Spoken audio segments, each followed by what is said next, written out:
இப்போ மாமரத்துல எல்லாமே துளிர் விட ஆரம்பிச்சிருக்கு. இந்த துளிர்லாம் பார்க்கறதுக்கு அவ்ளோ சூப்பரா இருக்குங்க. சாப்பிடுறதுக்கும் நல்லா டேஸ்ட்டா இருக்கும். 90ஸ் கிட்ஸா இருந்தீங்கன்னா, கண்டிப்பா இந்த மாதிரி நீங்க மாந்துளிர சாப்ட்டுருப்பீங்க. தெரியாதவங்க இப்ப பார்த்து உங்க வீட்ல மாமரம் இருந்தா நீங்களும் ட்ரை பண்ணி பாருங்க. ரொம்பவே சூப்பரா இருக்கும். மாந்துளிர் ரொம்ப எலசா இருக்கிறத எடுத்துட்டு, அத நல்லா அலசி எடுத்துக்கோங்க. இந்த மாதுளில நெறைய மருத்துவ குணங்கள்லாம் இருக்குங்க. சர்க்கரை நோய் கூட இதில குணமாகும்னு சொல்லியிருக்காங்க. ஏற்கனவே நான் மாதுளிர் வச்சு சட்னி ரெசிபி கூட செஞ்சு போட்டுருக்கேன். வேணுன்றவங்க செக் பண்ணி பாருங்க. நாங்கலாம் சின்ன பிள்ளையா இருக்கும்போது அடிக்கடிக்கு எந்த ஒரு ஸ்நாக்ஸும் எங்களுக்கு கிடைக்காது. இப்ப தான் பசங்க நெனச்ச நேரத்தில விதவிதமான ஸ்நாக்ஸ்லாம் வாங்கி சாப்பிடுறாங்க. எங்களுக்கு இந்த மாதிரி மாங்கா, மாவிலை, புளி இதெல்லாம் தாங்க ஸ்நாக்ஸு.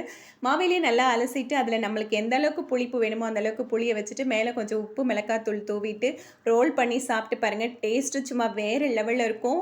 புளிப்பான மாங்காய் சாப்பிடுறத விட சூப்பராவே இருக்கும். நீங்களும் ட்ரை பண்ணி பாருங்க. இந்த மாரி யாரெல்லாம் சாப்பிட்டுருக்கீங்கன்னு கமெண்ட் பண்ணுங்க. வீடியோ பிடிச்சிருந்தா லைக் பண்ணுங்க. உங்க ஃப்ரெண்ட்ஸ் எல்லாருக்குமே ஷேர் பண்ணுங்க.